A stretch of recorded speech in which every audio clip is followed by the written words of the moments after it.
Ito na ang headline sa Pasada Balita ngayong Lunes, ika-16 na sa buwan ng Pebrero 2026. Pasada Balita. Pag-aresto sa mga tinaguriang co-perpetrator ni dating Pangulong Duterte sa kinakaharap na kaso sa ICC, inihirit ng isang human rights group. Pasada Balita. Ikatlong trillion peso march sa anibersaryo ng EDSA 1, kasado na. Pasada Balita. Ang gamit ng tinaguriang Bersamin files bilang ebidensya kontra maanumalyang flood control projects, tinabla ng Kamara. Pasada Balita. Etol sa lumubog ni MV Tricia Kirsten 3, nadagdagan pa. Pasada Balita. Sa balitang pangkalakalan, BSP posibleng magpatupad ng panibagong policy rate cut. Pasada Balita. Kita naman mula sa ibayong dagat, mahigit kalahating milyong katao naglunsad ng kilos protesta sa Germany laban sa karahasan sa Iran. Pasada Balita. Sa balitang pampalakasan, 2026 NBA All-Star Weekend umarangkada sa Los Angeles. Pasada Balita. Sa balitang pangkalusugan, tips para sa balancing food trip experience sa darating na Chinese New Year, ating alamin. Pasada Balita. At sa balitang showbiz, upa? Tapos ang halos 3 dekada, ngayon lang ibinunyag ang relasyong Aiko Melendez at Oni Mig. Juan Mig Bondok. Tambalang John Ibanez at Drew Nasino. Pasada Balita. Magandang umaga Luzon, Visayas, Mindanao, Pilipinas. Kami po ang inyong tagapaghatid balita, Johnny Ibanez. At Drew Nasino. Pasada Balita. At ngayon, pasadahan na natin ang detalye ng mga nagbabagang balita. Pasada Balita. Welcome sa International Coalition for Human Rights in the Philippines, ang pagkakapangalan kina Senators Ronald De La Rosa at Christopher Go bilang mga perpetrator sa kasong crimes against humanity laban kay dating Pangulong Rodrigo Duterte sa International Criminal Court. Ayon sa chairman ng grupo na si Peter Murphy, portado nila ang limitadong paglalantad ng mga pangalan sa document containing the charges na inihain ng ICC Office of the Prosecutor. Nawagan ng grupo sa ICC na agad maglabas ng arrest warrants laban sa mga pinangalanan upang humarap din sa paglilitis. Kinit ng grupo na may panganib ng pagsira ng ebidensya, pananakot sa mga testigo at pagtakas kung mananatiling malaya ang mga tinaguriang co-perpetrator. Bilang sa 8 pinangalanan sa nasabing dokumento, sina Senators De La Rosa at Go, gayon din ang ilang dating matataas na opisyal ng DOJ at PNP. Katakda sa Pebrero 23 hanggang 27 ang confirmation of charges o charges of hearing laban kay dating Pangulong Rodrigo Duterte. Pasada Balita. Nararapat bigyan sina Senators Ronald De La Rosa at Christopher Bongo ng pagkakataong magamit ang lahat ng legal remedies kaugnay sa mga posibleng kasong kaharapin nila sa International Criminal Court. Ito ang binigyang diin ni Senate President Pro Tempore Panfilo Ping Lacson matapos tukuyin ang mga nasabing kapwa senador bilang mga co-perpetrators umano sa kampanya kontra droga ng nakarang administrasyon. Ayon kay Lacson, kailangang igalang ang jurisdiksyon ng mga lokal na korte at ang umiiral na mga proseso sa bansa sa anumang hakbang na maaring gawin ng ICC. Sakalian niya maglabas ng warrant of arrest ang nasabing korte o alinmang dayuhang hukuman, dapat muna itong dumaan sa mga korte sa Pilipinas na siyang magpapasya kung ito'y ipatutupad sa loob ng bansa. Maaari rin anyang talakayin ng Senado ang mga susunod na hakbang, kabilang ang posibleng suportang maibibigay sa 2 senador. Gayunman, sinabi ni Senador Lacson na wala pang pinal na posisyon sa ngayon dahil hindi pa naglalabas ang ICC ng Bill of Particulars na maglilinaw sa eksaktong mga kaso at posibleng kaparusahan. Pasada Balita. Mariin namang itinanggi ni dating Justice Secretary Vitaliano Aguirre II ang anumang pagkakasangkot sa sinasabing extrajudicial killings sa kampanya kontra ilegal na droga ng administrasyon ni dating Pangulong Rodrigo Duterte. Ayon kay Attorney Aguirre, hindi niya sinuportahan at wala siyang alam sa mga sinasabing pagpatay pero handa siyang harapin ang anumang sakdal. Hindi pa niya tiyak kung may inilabas ng warrant of arrest laban sa kanya, ngunit kumpiyansang mapapawalang sala siya dahil walaan niya siyang kinalaman sa mga krimen na iniuugnay sa drug war. Ng dating kalihim, noong abogado pa siya ni dating Pangulong Duterte at ng iba pang iniuugnay sa tinaguriang Davao Death Squad, hindi pa miyembro ng International Criminal Court ang Pilipinas, kaya't hindi siya maaaring usigin kaugnay sa nasabing kaso. At tatandang kabilang si dating Justice Secretary Aguirre sa pinangalanan ng ICC bilang co-perpetrator ni dating Pangulong Duterte. Pasada Balita. Sa oras na 8 sandali makalipas ang ika-6 na ng umaga, sa iba pang detalye ng mga balita, ay higit 30,000 katao ang inaasahan ng progresibong grupo na Tindig Pilipinas ang makikiisa sa ika-3 trillion peso march sa susunod na linggo, Pebrero 25, kasabay ng pagunita sa ika-40 anibersaryo ng EDSA People Power Revolution.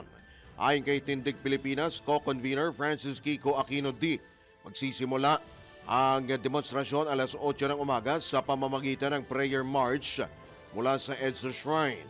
Ang tema niya ng pagtitipon ay Tayo ang People Power laban sa korupsyon at dinastiya na sinuportahan ng iba't ibang grupo kabilang ang mga samahang kaanib ng Simbahang Katolika, unyon ng mga manggagawa at civil society organizations.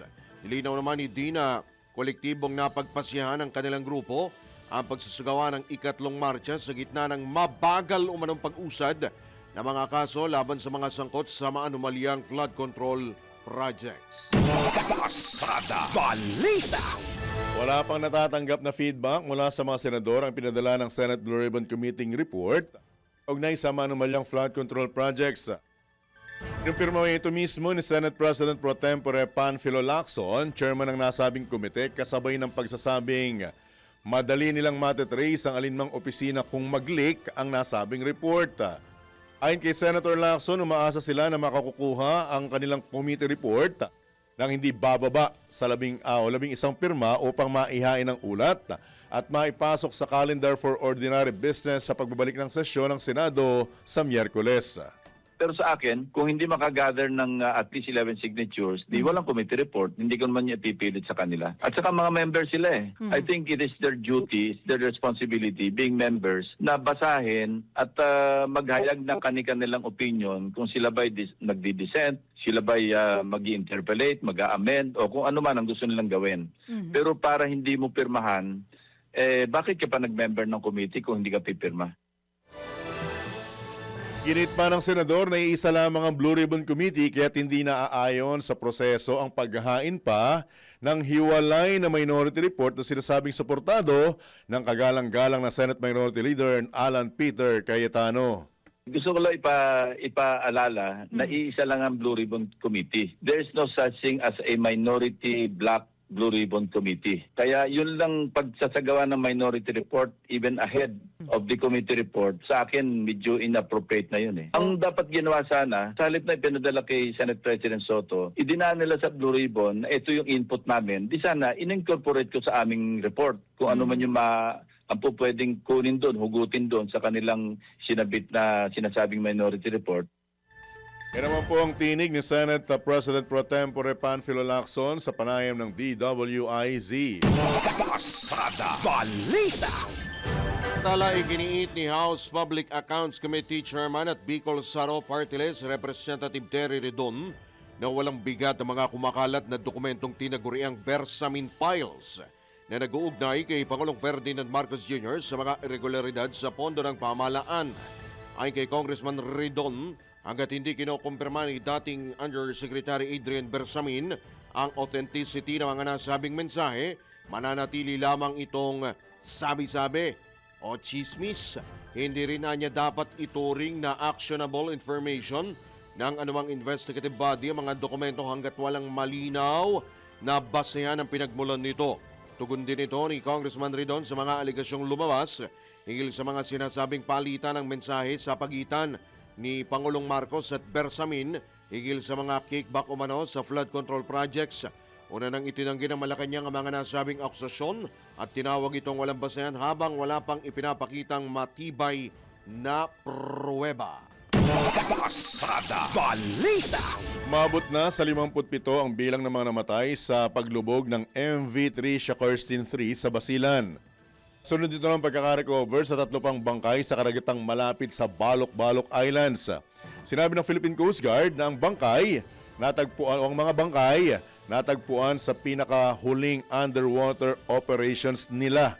Ayon pa sa Coast Guard, 293 na ang nakaligtas habang 22 katao pa ang nananatiling nawawala.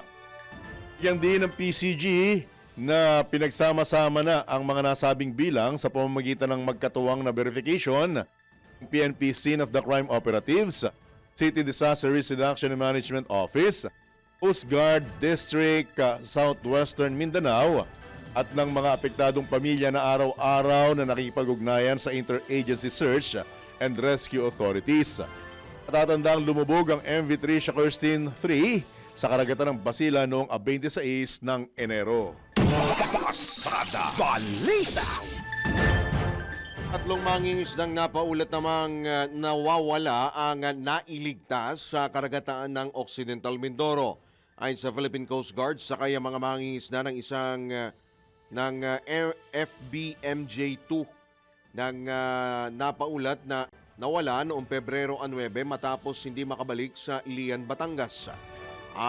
Umalis ang kanilang fishing vessel noong Pebrero 8 patungo sa karagatan malapit sa Ambil at Lubang Islands para mangisda pero nagkaaberya ang makina ng bangka kaya ito inanod ng ilang araw. Agad na inilipad sa FBCA Carmen 4 ang tatlong mangingisda pero isa sa kanila ang nasa mahinang kondisyon at kailangan bigyan ng agarang medical attention habang kumpirmadong patay naman ang ika-4 na mangingisda. Dinala ang mga nailigtas kasakay ng BRP Cape San Agustin ng PCG upang ihatid sa port area sa Maynila. Pasada Balita. Sa layong malaman ang hakbang ng pamahalaan hinggil sa humigit kumulang 24 na mga Pilipinong seafarer na sakay ng ilang barko ng Russia, nakikipagpulong sa Senate Committee on Foreign Relations Chairman Erwin Tulfo sa mga opisyal ng Department of Foreign Affairs sa Department of Migrant Workers ngayong linggo. Ayos malaman ng senador ang gagawin ng DFA at DMW upang matiyak ang kaligtasan ng mga naturang seafarer at kung direct hire ang mga ito o dumaan sa manning agency. Samantala, umapila rin si Senator Erwin Tulfo kay Ukraine Ambassador to the Philippines, Yulia Fediv, kung maaaring makausap ng Filipino prisoner of war, Raymond Santos Gumangan, ang kanyang pamilya kahit sa telepono lamang. Ako naman si Ambassador Fediv, natutulong para makausap ni Gumangan ang naiwang pamilya dito sa Pilipinas at itatrato ito ng maayos alinsunod sa itinatakda ng Geneva Convention. Pasada Balita. Iba pa rin balita, nilinaw ng National Police Commission na hindi otomatikong kinakailangan ng pag-aresto sa ilalim ng umiiral na police traffic procedures. Kasunod dito ng insidente kung saan muntik nang makasuhan ang isang driver na nakasagasa sa estudyanteng nahulog o sinasabing tumalon umano mula sa platform ng LRT 1 FPJ station sa Quezon City. Ayon kay Napolcom Vice Chairman Commissioner Rafael Vicente Calinisan, walang probisyon sa kasalukuyan nilang manual na nagsasabing obligadong arestuhin agad ang sangkot sa aksidente. Karaniwan na niyang ginagawa ng mga pulis ang pag-aresto sa mga kasong may namatay sa insidente upang maiwasan nilang maparatangan ng grave misconduct o negligence o kapabayaan.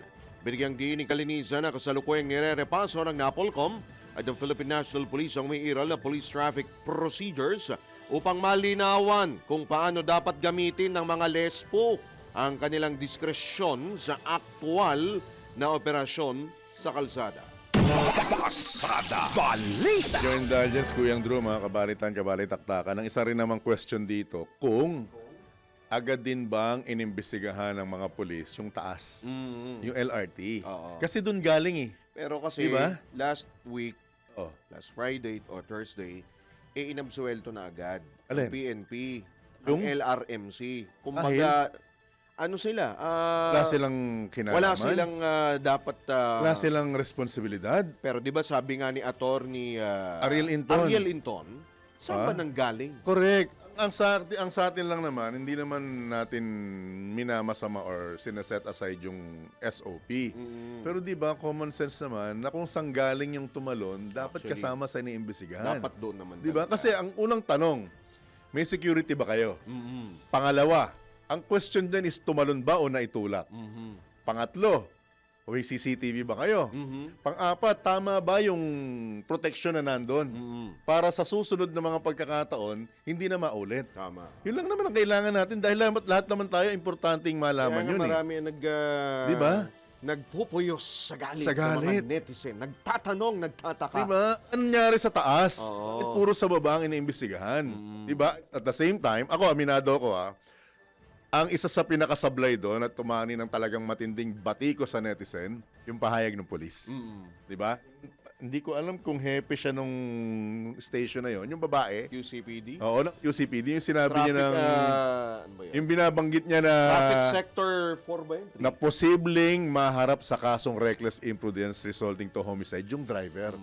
Kasi kung tutuusin, ang tawag dapat doon, hindi siya dapat inaresto. In custody. For questioning. Correct me if I'm wrong, pero sa tinagal-tagal ko kasing naging police report, beat reporter, yun dapat ang term. Kasi nga naman, wala namang problema eh, naimbitahan ka, questionin ka, SOP yun eh. Yes. Nasa scene of the crime ka eh.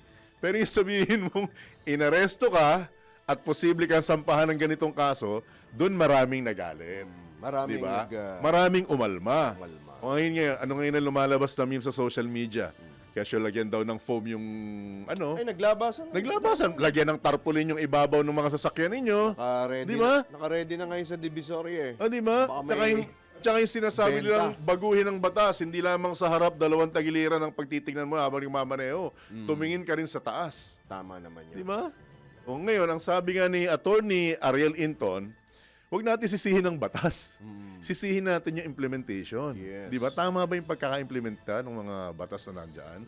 Pero at the same time, agree ako na dapat i-review. Dapat naman talaga. Ilang taon na, ilang Sus, dekada Mario Josep, na yan. di pa tayo yata tao yung batas na yan. Tagal na. Di ba? Nag-evolve na ang lahat ng bagay sa mundo, yan pa rin ang Pero batas. siguro sa PNP, huwag tayo magsalita ng tapos. Hindi, ang sinasabi ko lang, ingatan nyo po yung mga bibitawan yung salita. Yes. Kasi hindi mo na pwedeng bawiin, lalo ngayon recorded. At interview eh. Hindi naman pwedeng sabing misquoted yung reporter. Dahil lumabas mismo sa interview, yung bibig ng police, video woman, pa. siya mismo ang nagsabi. Di ba? Doon maraming nanggit-ngit. Ngayon, kung sasabihin na, sorry sir Huwag nating Diba? tapusin doon sa baba yung correct. Simulan natin saan ba nagsimula? Ang daming pwedeng pagmulan. Galing sa taas. Di ba? Oo. Ano yun? Sino ba may gustong nagmamaneho kang may masagasaan ka? Tsaka may dashcam. Di ba? Buti na lang may mga videong Oo, lumabas. may video. Di ba? Yun na naman ang advantage sa mga video ngayon. At ng social media. Correct. Anyway, marami pa nating mga bagay at anggulong pwedeng anuhin dyan. Na ano lang ako dahil parang ngayon lang ba nila re-reviewin kung kailan may nangyari? Dapat noon pa. Dapat noon pa na habang umiinog ang mundo, habang nagiging advanced ng technology, dapat tinitingnan natin eh. Marami na kasing cases na ganyan. So, huwag na nating hintayin dumami pa ng dumami. Correct. Kumbaga talaga umalma na yung mga motorista, taong bayan. Teka lang, bakit ganyan? Tsaka agad yung sabihing tumalon. Teka muna, tapos na ba yung talagang malalim yung investigation para malaman nyo? Natingnan nyo na ba yung CCTV kung meron man? Kailangan Para na. masabi. Simulan Diba? doon sa pinagmulan. Pinagmulan.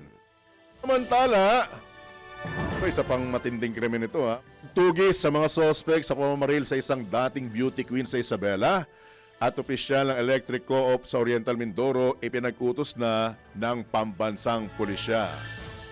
Kanya mula kay Patrol 17, Jopel Pelenio.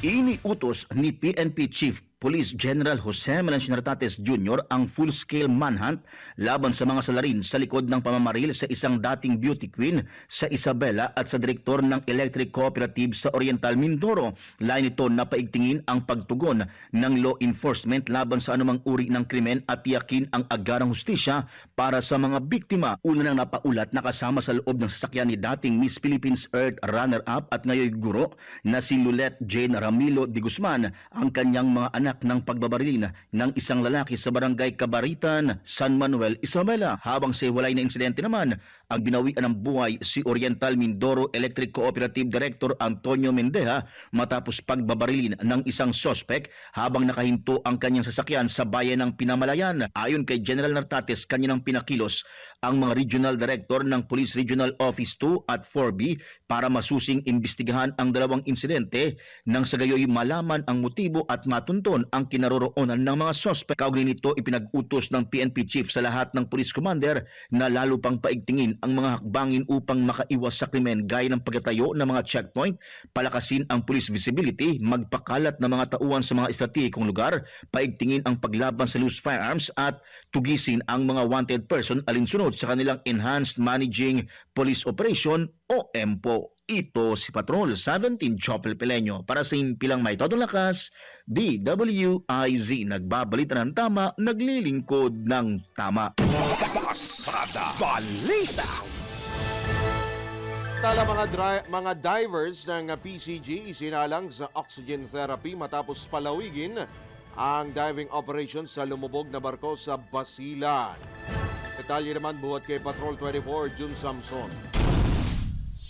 Sumalang sa hyperbaric oxygen therapy ang mga technical divers ng Philippine Coast Guard bilang bahagi ng Standard Post-Dive Medical Protocol matapos ang 16 na araw na extended underwater search and rescue operations. Isinagawa ang naturang proseso para masiguro ang kalusugan at kaligtasan ng mga technical divers makaraang napahaba o na-extend ang diving activities sa pagpapatuloy ng operasyon sa Basilan.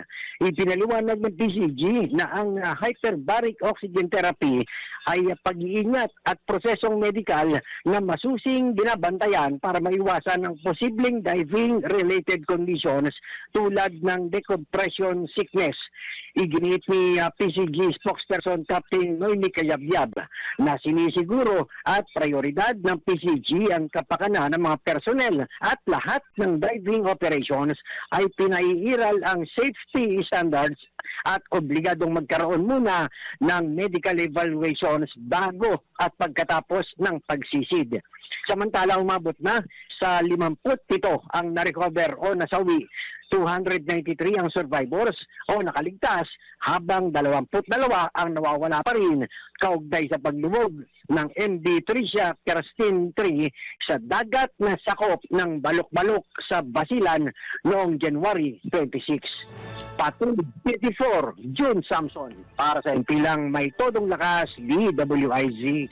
Nagbabalita ng tama, naglilingkod ng tama.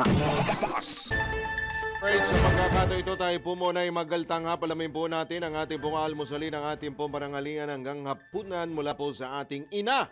Ang ina nyo, ina niya at ina nating lahat sa palengke, inaabangan ng taong bayan. Walang iba si Aling Beth Samson. Aling Beth! Aling Beth, good morning. Good morning mga ina niyong lahat sa araw ng Lunes na Flag umaga na ceremony. medyo yes, mainit-init na ang panahon, 2 araw ko na napapansin yan. Ayan.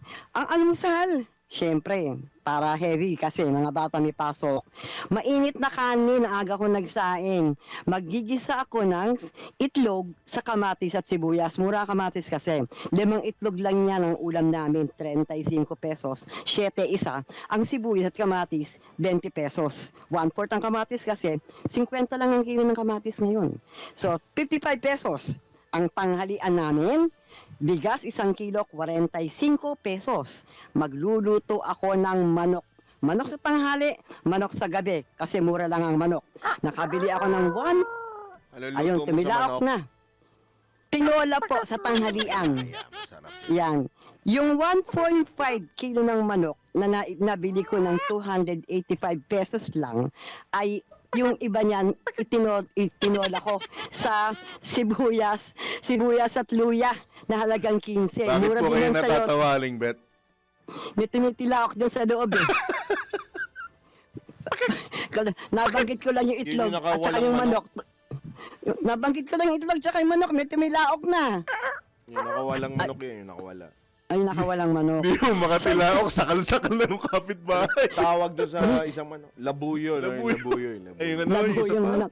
Yung isa pa. Panabong, Hindi, yung native. Oo, yung native. talisain, Labuyo. Oo. talisain, native, Correct. panabong, ayan. Yung tinolang manok ko, igigisa ko yun sa sibuyas at luya halagang 15. Sasahugan ko ng gulay na sayote, isang pirasong malaki, 10 piso lang yan dahil 40 lang ang kilo ng sayote ngayon. Siyempre daon sili, 15 pesos sa isang tali yan. Ang tanghalian ko ay 370, kasama na yung 1.5 kilo ng manok. Sa gabi naman, yung ibang manok naman na hahatiin ko ay lulutuin ko yan sa bawang, paminta, suka at toyo at kalamansi 25 pesos at Adobo? mantika 30. Adobong tuyo. Akala ko yung ibang manok ng kapitbahay naman. Wala na, nabuking na kay Drew, tsaka kay John, wala nang ingat na silang ano eh. Hindi, Maski sa pa, yung iba sisiw muna eh. Hindi, meron nakaligtas. Ang hirap kasing hulihin. Ganun. Yung bulik. Ang bilis. Bilis yun. Ano, Ang bilis bilis naman yun, yung manok squad na yun. bulik. Ang tindi ng takbo Matindi na. naman yun. ang bilis Matindi nun. pa sa labuyo yun. Pag nahuli mo yun, bilib ako sa'yo. Yung bulik, grabe yung Mahirap tumakbo yun. hulihin yung bulik. Payat Mainam pag yun eh. nahuli mo Payat yun pero Sa- malasa. Payat yun pero Hindi malasa. Sa bakuran mo galang sana malamang pumunta, pero ano? malasa. Yan. So, yung aking tinola sa tanghalian, may sabaw yan eh. So, may sabaw pa rin ako sa gabi pag kami natira akong tinolang manok sa tanghali. Kasi adobong tuyo ang lulutuin ko sa manok. At natatandaan ko kay Juan, pag may natira yung pinagpirtuhan ng mantika, tsaka Sangag. meron akong sasangag kinabukasan ng umaga. Talap-talap. Yeah, bawang lang katapat, talap. Ano? Eh kahit ano lang ulami mo dyan eh. Natutunan ko yan sa'yo, John. Mula nung pag ako nag-aadobo ng adobong tuyo, yung mantika tatakpan ko lang sa kaldero kinabukasan, pangsasangag ko na. Meron pang isa niya, Aling Bet. Alam mo kung ano po, kung hindi nyo pa ginagawa. Yung nagprituhan ng tosino tsaka longganisa. Kinabukasan Yes yung po. bahaw. Salang mo doon. Yes po. Pwede. Tapos ang kwento nun. Ginagawa ko yan. Pero ang hindi ko ginagawa, yung sinasabi ni Duro na mag-aabang ng manok sa kapitbahay. Mahirap po yun. Mahirap. Kailangan mabilis Mahirap. din kayong tumakbo ron pagka gano'n. Yun. Kakakilala niyo yung Drew, chief of police. May diskarte dapat. Kailangan kilala mo yung chief of police. Basta pag lumampas, Pumasok sa bahay mo, trespassing. trespassing yun. Todas na yun. Iyon na yun. Alam na yun. Eh, yun lang bunga ng dahon ng malunggay tsaka yung mga papaya. Pag nasa bakuran mo, iyon eh. Tama naman. Eh, tama naman yun. Pero hanggat maaari, magpaalam ka pa rin para walang baranggayan. Yung, Diba? Oh, Ayan, magkano yan? 55 ang almusal, 370 ang tanghalian, bigas at yung isang buong manok na binili ko, at 55 ang aking sahog sa adobong tuyong manok kasama na yung mantika dyan, 480 pesos. Ayos, pasok. Pasok sa budget. Ayan. Hindi ka pa. Diba? Kaya pag nag-plug ceremony ako, wala akong kinakabahan na ako ay malilate kasi makakaluto na ako eh. Kailangan hindi ka Ayan. kinakabahang mahuhuli. Aling Bet. Hindi. Takot na Lunes na ako. lunes. Pinresinta sa flag ceremony. Aling Bet. Huli may hawak na manok. Bukas wala namang pasok kaya okay lang. Wala. Kaya, Ay, yes. Tama, Oo. Ay. bawi. Kong Hei Fa Choi Pen Yung Oy! Tihoy. Ay. Ayun. Okay pa, Choy. Maligayang Pen tikoy Yung po. Tihoy. Ayan. Metro Patrol Bet Samson ng DWIC nagbabalita ng tama. Lunes na lunes, magbabudget pa rin tayo ng tama. Back to you guys. Ingat! Ingat po, Aling Bet. Balita. Sa pagpapatuloy pa rin ng ilang pang mga balita, iginit ni Dr. Elizabeth Canlas Pineda, isang psychologist na hindi patas na tawaging mahina ang kabataan dahil sa depresyon na iniugnay sa paggamit ng social media. Kasunod dito ng pahayag ni Senator Robin Padilla na weak o mahina ang mga kabataan ngayon kumpara sa kanilang henerasyon. Ayon kay Dr. Pineda, batay sa pag-aaral sa Australia, walang pagkakaiba sa mental health issues tulad ng depresyon sa pagitan ng mga kabataang gumagamit ng social media at hindi gumagamit nito. he was really directly telling the generation as of today na they are weak. Of course, sa mga nakakarinig, lalo na po yung ating mga Gen Z, millennials, I also ask kung ano ang pakiramdam niya sa ganitong klaseng comment, and I totally agree na it is so negative para sa kanila to hear na they are being labeled as weak because of social media. Binigyang diin ni Dr. Pineda na mahalaga ang papel ng pamilya at parental supervision sa mental health ng mga kabataan at kanyang ibinabala ang negatibong epekto ng paggamit ng AI chatbots sa pag-assess sa kondisyon ng mental health. So kung halimbawa ay nagdi-depend ka solely on the Meta or on the chatbox or this media platform with regards to your sa yung mental health condition, it is really dangerous to just rely on that dahil unang-una hindi mo pwedeng i-substitute ang face-to-face consultation with a professional, which is either a psychiatrist, a psychologist, or any mental health person. Kapuntinig ng psychologist na si Dr. Elizabeth Calnas Pineda sa panayam ng DWIZ. Pasada Balita. Samantala muli tayong tumanggap ng mga pag-uulat mula sa labas ng himpilan.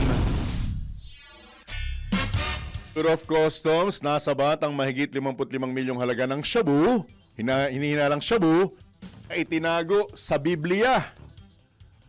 Amin natin ang detalye mula kay Patrol 5. Ayayo Pango.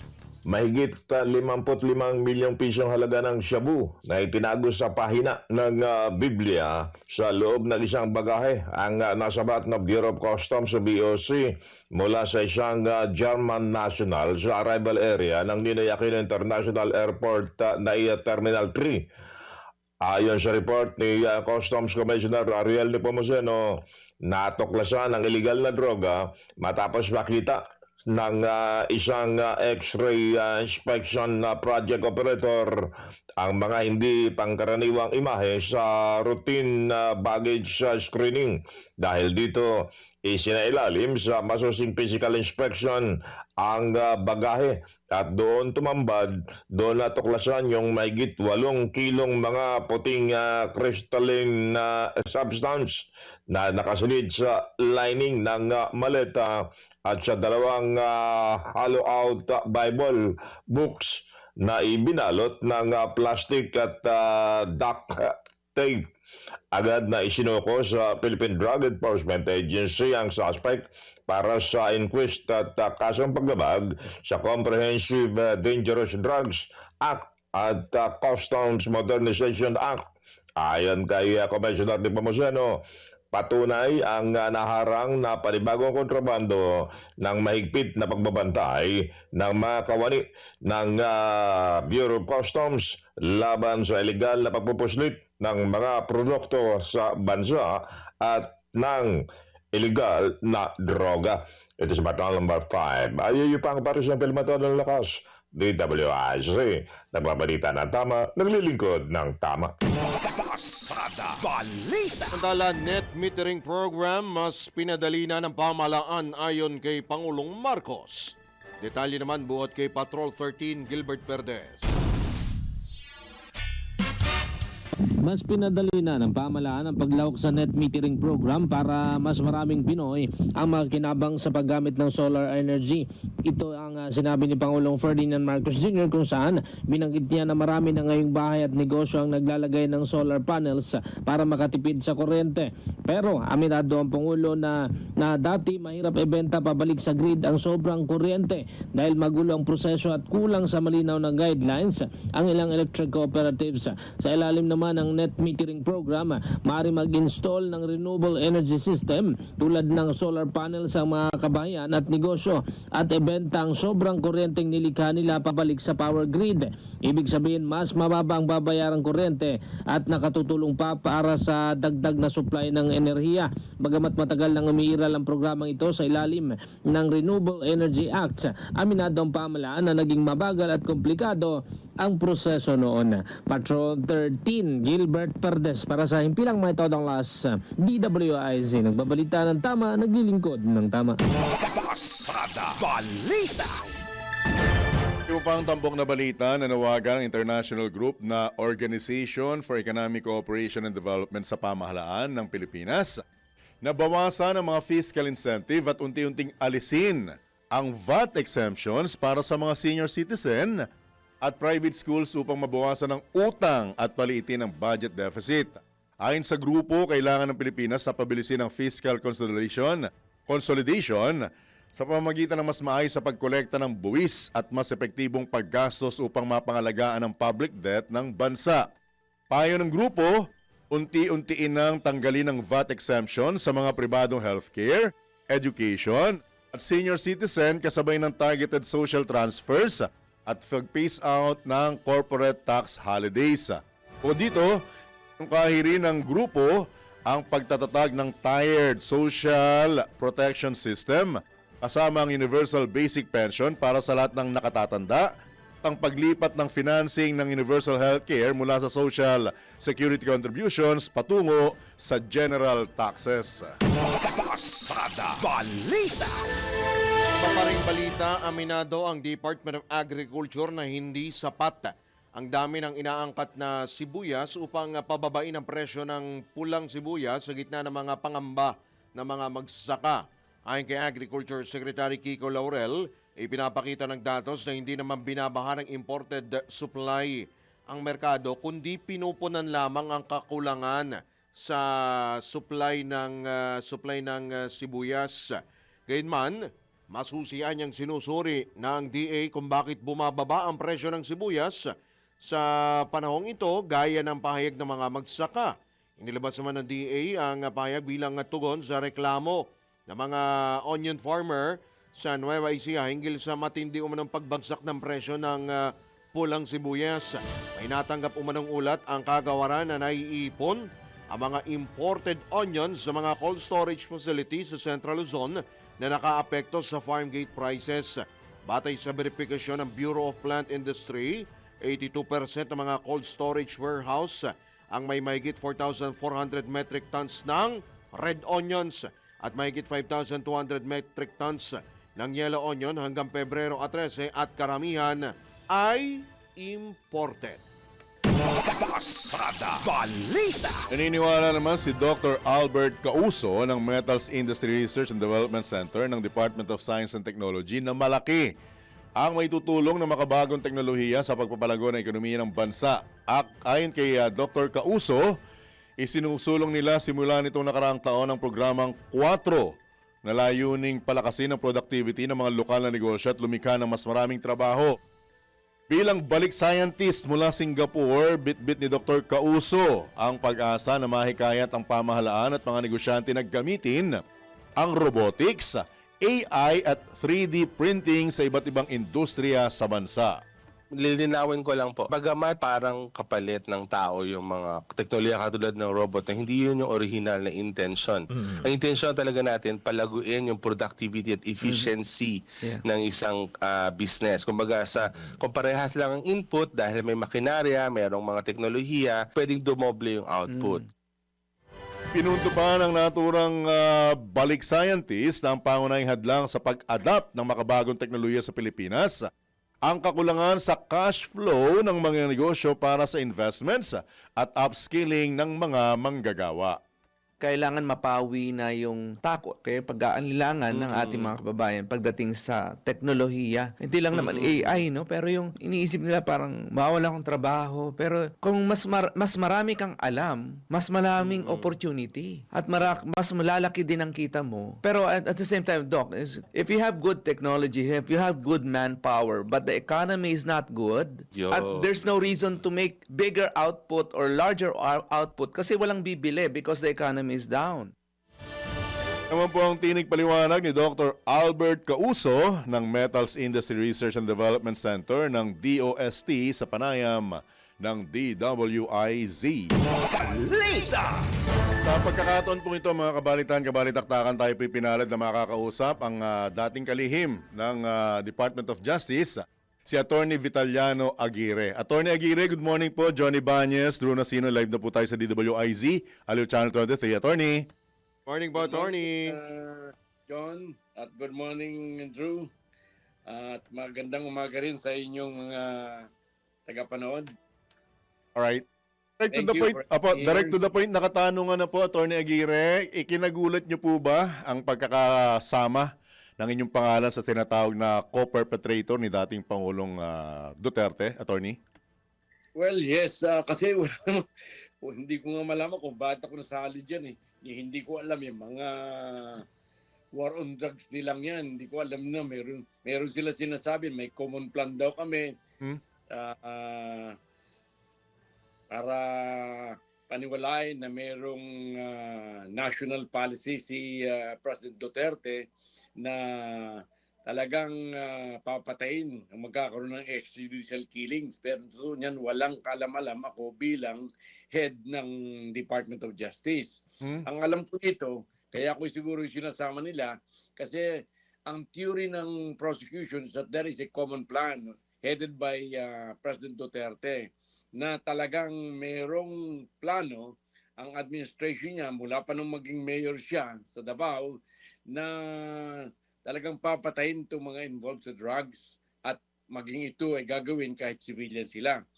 Kasi nakikita ko dito na kung hindi nila isasali sa ang Department of Justice, parang hindi maging credible na mayroong common plan. Kasi paano magkakaroon ng common plan si President Duterte kung ang kanyang Department of Justice ay hindi kasama. Kaya ako ay nagtataka kung bakit nagkaroon ng ganyan. Sapagkat binabasa ko sa news report na yun daw kaya ako nasali dito ay 2 pagkakataon. Noong ako'y abogado ni President Duterte noong 2010 nang ako'y pumunta raw sa Davao, talagang pumunta ako, inaamin ko na ako ay abogado ni President Duterte at yung isang pulis niya na Binaventura ang pangalan, nalimutan ko na ang first name, sa Barangay Maa, yung mga shooting range doon. Noong panahon yun, dinidemanda si President Duterte ng Human Rights Commission headed by De Lima. Gawa daw ng mga pagpatay ngayon. So, nagpunta ako doon, nakita ko yung mga hukay-hukay nila. Hindi naman nila napatunayan na yung mga buto na nakuha nila ay buto ng tao. So, na-dismiss yung kasong yun. That was 2010. Pero ang sinasali nila ako, gawa daw ako yung naging abogado ni Duterte. Kailan pa naging kriminal ang maging isang abogado? After that one time na pumunta ako sa Davao noong 29 or 2010, hindi na ako bumalik doon. Yan ang, tapos ang pangalawa daw, yung pagiging Justice Secretary. Na wala naman ako kinalaman dyan. Kami, as a matter of fact, ako pa nga nagdala doon sa mga relatives, sa mga magulang ni Kian de los Santos, ni Carlos Arnaiz, ni Kulot de Guzman. Dinala kong lahat yan sa bahay pangarap sa Malacanang para makakatila at makapag-complain sila directly kay President Duterte.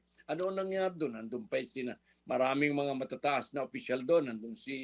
Natatandaan ko, nandun si Pau Percy Acosta. So, nilahad nila kay President Duterte yung kanilang complaint doon. At pagkatapos doon, nagkaroon ng kaso itong mga pulis na ito, nagkaroon ng trial, at alam naman natin na nakumbik lahat sila. And I think I heard or read recently na yung apila sa Supreme Court nung isa sa mga kaso ay na-affirm. In other words, na-affirm ng Supreme Court yung kanilang pagkakakulong, yung sentensya sa laban sa kanila. So, could I be included in this? Okay. Attorney Aguirre, what's your next move after this? Ito na andyan na What's your next move? Well, of course, we are going to resist it. Pero, hindi ako katulad nung ako nandito lang. Kasi alam mo, tuloy-tuloy ang pagtatrabaho ko, nagpa-practice ako pa rin ang uma-attend sa mga cases ko. Kaya kailangan maghanap buhay. So I have to go on and but I'm going to titingnan ko kung makapag-file kami sa Supreme Court, pero ang inaasahan ko sana ay ang Supreme Court to come out with a new clear rules katulad ng ginawa nila sa extradition, di ba? Nagpasa lang sila a few months ago ng a new rules of court na sa extradition na bago ka ma-extradite papunta o sa trial sa ibang bansa, dapat dumaan ka muna sa judiciary proseso ng judiciary ng Pilipinas. Yun ang dapat may klaro sana na maging nailabas ang rules ng Supreme Court tungkol dito. Attorney Aguirre, binabanggit ninyo na hindi po kayo magtatago or aalis ng bansa. Paano po kung may arrest warrant na, same stand pa rin ba ang gagawin ninyo? Same move? Supreme Court pa rin po ba ang tatakbuhan nyo, attorney? Ganun pa rin. Saan man ako pupunta, unang-una, hindi ko naman kaya magtago ng forever. Hindi ko susuportahan yung sarili ko at yung pamilya ko. Marami tao, mayroon pa nga akong sumusuporta pa rin ako sa pagpapaaral sa mga apo ko. So, I will not leave. I have faith in the judicial system, in the Supreme Court sa ngayon. Kaya hindi ko lang malaman kung ba't itong mga ito na dinidemanda ko, kung nagkasala ko, ba't din nyo ako dadalhin sa Hague? Ba't din nyo ako demanda dito sa Pilipinas? Nandito na ako eh. Hindi wala ba kayong tiwala sa justice system ng Pilipinas? Bakit doon sa Hague? Sa Makatwid, talagang tiwala pa rin kayo sa justice system ng ating pong bansa, lalo na po sa, of course, Supreme Court, Attorney Aguirre. Actually, sa Supreme Court and of course some lower courts, but there are some na involved sa justice system katulad ng nasa executive department na talagang hindi katiwala, nagkakaroon ng talagang sobrang bending of the law. Kaya talagang masisiraan ka rin ng kwan eh. Pero yung katulad ko na kulang sa sa resources, hindi pwedeng magtago, hindi pwedeng kumuha ng mga mahal na abogado sa abroad, I have to face whatever charges will be filed against me. Attorney Aguirre, yung ibang mga binabanggit, hindi pa rin nawawala yung anggulong politika. Yung pa rin ba nakikita mong anggulo rito? Walang iba. Walang iba. Yung, kita mo yan, noong 2010, si De Lima ang head ng Human Rights Commission.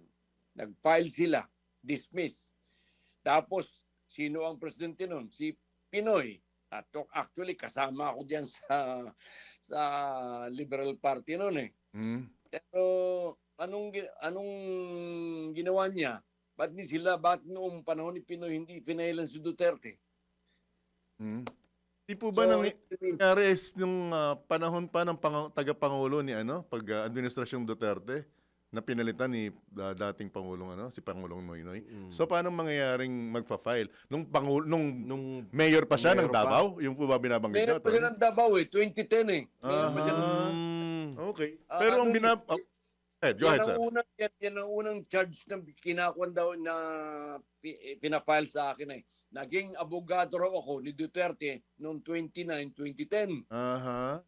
O panahon niya ni De Lima, panahon niya ni Pinoy. Ba't di nila pinailan noon? Bakit mas naging kriminal ang pagiging abogado ng isang akusado?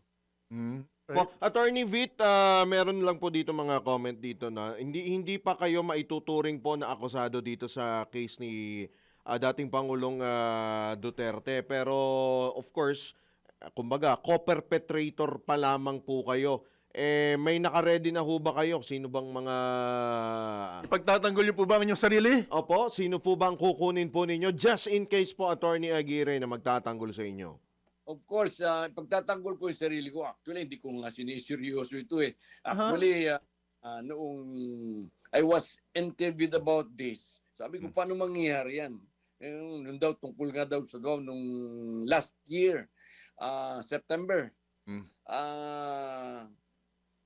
Na naging abogado daw nga.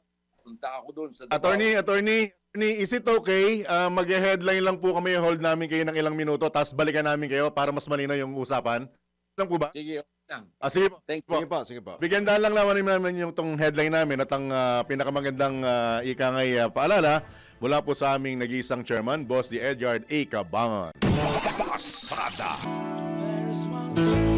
Narito na po ang napakaganda at napapanahong mensahe mula po sa aming nag-iisang chairman, Boss D. Edgard A. Cabangon. Take life moment by moment. Trust God to lead us one step at a time. Always remember, never a trial that He is not there, never a burden that He doesn't bear, never a sorrow that He doesn't share. Moment by moment, we are under His care. Think good, thank God, thank God. Have a great week ahead and God bless you. Yan po ang napakaganda at napapanahong mensahe mula po sa aming nag-iisang chairman, Boss D. Edgard A. Cabangon ng Aliw Broadcasting Corporation. Muli narito ang headlines sa Pasada Balita ngayong Monday, February 16, 2026. Pasada Balita. Pag-aresto sa mga co-perpetrator ni dating Pangulong Duterte sa kinakaharap na kaso sa ICC, inihirit ng isang human rights group. Pasada Balita. Ikatlong trillion peso March anibersaryo ng EDSA 1 kasado na. Pasada Balita. Paggamit sa tinaguriang Bersamin files bilang ebidensya kontra maanumalyang flood control projects, tinabla ng Kamara. Pasada Balita. Death toll sa lumubog na MV Tricia Kirsten 3 nadagdagan pa.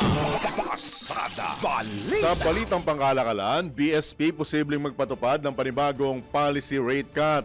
Pasada Balita. Balita naman mula sa ibayong dagat, mahigit kalahati milyong katao na kilos protesta sa Germany bilang pagtutol sa karahasan sa Iran.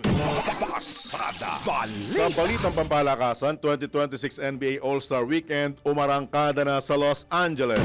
Pasada Sa Balita. balitang pangkalusugan, tips para sa balancing food trip experience sa bisperas ng Chinese New Year ating alamin.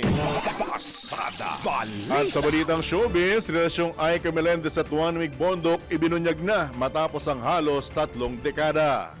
Tambalang John Ibanez at Drew Nasino. Pasada Balita. Alright mga kabalitaan, muli natin balikan si Attorney Vitaliano Aguirre, ang dating kalihim po ng Department of Justice. Attorney Aguirre, welcome back po ulit sa DWIC. Sir? Attorney. Thank you, John. Thank you, Drew. Opo. Right, meron ditong binasa kaming istorya na welcome po sa tinatawag na International Coalition for Human Rights in the Philippines. Ang pagkakasama po ng inyong pangalan at binabanggit na kung sila po ang tatanungin, mas nais po nilang maglabas na po agad ng arrest warrant laban sa tinaguriang mga co-perpetrators. Attorney Aguirre. Yes, alam mo yung mga ganyang organisasyon, nagmo-move sila na ganyan, welcome, na-arrestuhin yan, pero they did not even make any research or any investigation about this. Kaya napakadali magsabi ng welcome eh. Pero kung ikaw nasa katayuan ko, wala kang kasalanan, tapos welcome sa kanila na ako'y arestuhin. Tama ba yun? Sino ba yung mga yan? Kilala ba nila ako? Kilala ba nila yung kaso ko? Meron nga nagsasabi doon, oo nga pala, at second, sa lahat pala ng mga pangalan nandyan, ikaw lang ang hindi taga Davao at hindi connected sa police. So, wala talaga akong alam dyan. Nandyan lang kami sa Department of Justice. Kung meron kayong ipafile na kaso, tatanggapin namin yan nung panahon yon at ipafile namin. As a matter of fact, napatunayan ko yan dyan sa 3 very high-profile na mga personalities. Kian Dulo Santos, Carlos Arnaiz, Uluti Guzman. Ako ang nagdala sa mga magulang niyan kay President Duterte upang direktang ihihain nila yung kanilang complaint against the policemen na sinasabi nila nagkasala. Opo, Sec. So, Opo. yung mga taong yan, wala namang nalalaman yan eh. Pero kung mag-asta, akala mo may nalalaman. Po, Sec, kailan ho kayo nagkaroon ng hint o kailan po nakarating sa inyong kabatiran na maaring lumabas yung inyo pong pangalan diyan po sa isinasagawa nga pong investigasyon o sa kaso nga po ni dating Pangulong Duterte? Kailan ho kayo nagkaroon po ng, let's say, kumbaga, idea, Secretary? Noong pong September last year, na naglabas ang, I think, ICC rin, ng heavily redacted na nandun yung nasama yung pangalan ko. Yung Aguirre po. Aguirre lang lumabas. Po. Walang first name. Po. So, sabi ko, wala namang ibang Aguirre dito. Palagay ko ako yan. So, meron na ring, I was interviewed by some channel then. Pero hindi ko na binigyan ng serious na pagtingin yan sapagkat alam ko namang walang mangyayari dyan sapagkat ako'y walang kinalaman dyan. So ngayon, lesser redacted na raw ito, pero ganun pa rin ang labo pa rin. Biro ka, ikaw isang abogado, pumunta ka lang, kaklase ko si President Duterte nung kami nasa law, nagkaroon siya ng kaso sa Human Rights Commission noong 2010. Kung pwede raw akong pumunta ron sa Davao at merong i-refer sa aking abogado na kaso. So, pumunta ako doon. Once, minsan lang. Right. So, siyempre, natural lang, magpayo ka bilang abogado, anong kailangan. And then, pinailan nila yung isang pulis dito sa Manila. Right. Attorney. Ako rin ang naging abogado nun. Basta mabayod, kailan naging crime ang isang pagiging mag-practice ng profession mo. Attorney, meron po ba kayong pakikipag-ugnayan o nagkaroon na kayo ng kaugnayan doon sa mga sinasabing co-perpetrator ninyo? Magiging open po ba ang linya sa kanila? Nakilala ko lang yung mga yan when I was already appointed as DOJ Secretary. So anong kaugnayan ko? Yung kaugnayan ko is that some of them were in the cabinet, some of them nung ako'y nasa DOJ Secretary. Right. Pero kailanman hindi ako naging involved, hindi ako nag-participate, hindi ako nag-direct dyan sa mga sinasabi lang war on drugs na yan. Yung term, ano yung tineterm na ginagamit? Yung parang may isang whole approach po na... Plan daw. Opo, yun po. Invento lang nila yan, common plan. Para maging credible. Alam mo, tinitira nila yung mga politika Kasi first, tinitira nila dito si President Duterte kasi siya raw ang head ng common plan. Then, of course, kasama rin yung dalawang senador. Lahat yung politika ito Bali, 8. Ang sabi rito, to quote with your indulgence sa Attorney Aguirre, Aguirre and 7 others of sharing a common plan or agreement to neutralize alleged criminals in Philippines through violent crimes including murder. Common plan. Common plan tinatawag nila.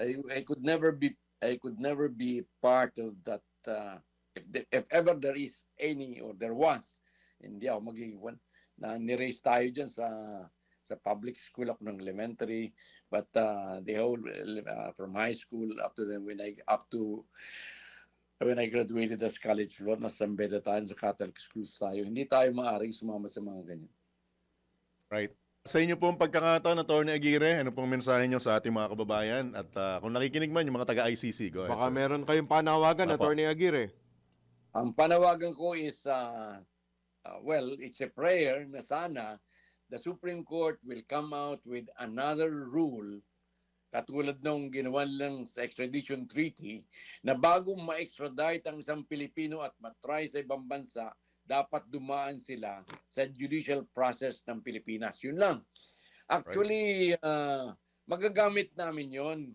Kaming 8, magagamit namin yung rules of court na yon on extradition para i-apply dito sa ganitong sitwasyon sa amin sa ICC. Pero, siyempre, dito sasabihin lang, tungkol lang yung sa extradition na hindi naman tungkol yan sa ICC. So, ang ibig sabihin dito, napakaraming palusutan pero magagamit namin yon. Ngayon, ang dapat sana, ang ginawa ng Supreme Court, well, it's sa akin lang to personally, rules on extradition and other trials involving foreign tribunals. Dapat nilagay man lang sa title yun. So magagamit na namin yun. Ngayon, porque parang exclusively for extradition lamang yun, parang sasabihin ng kalaban, sasabihin ng gobyerno, hindi yan applicable kasi sa extradition lang yan. So yun lang, kaunting clarification lang. Dapat ba urgent ang Supreme Court dito, Attorney Vitt, with urgency?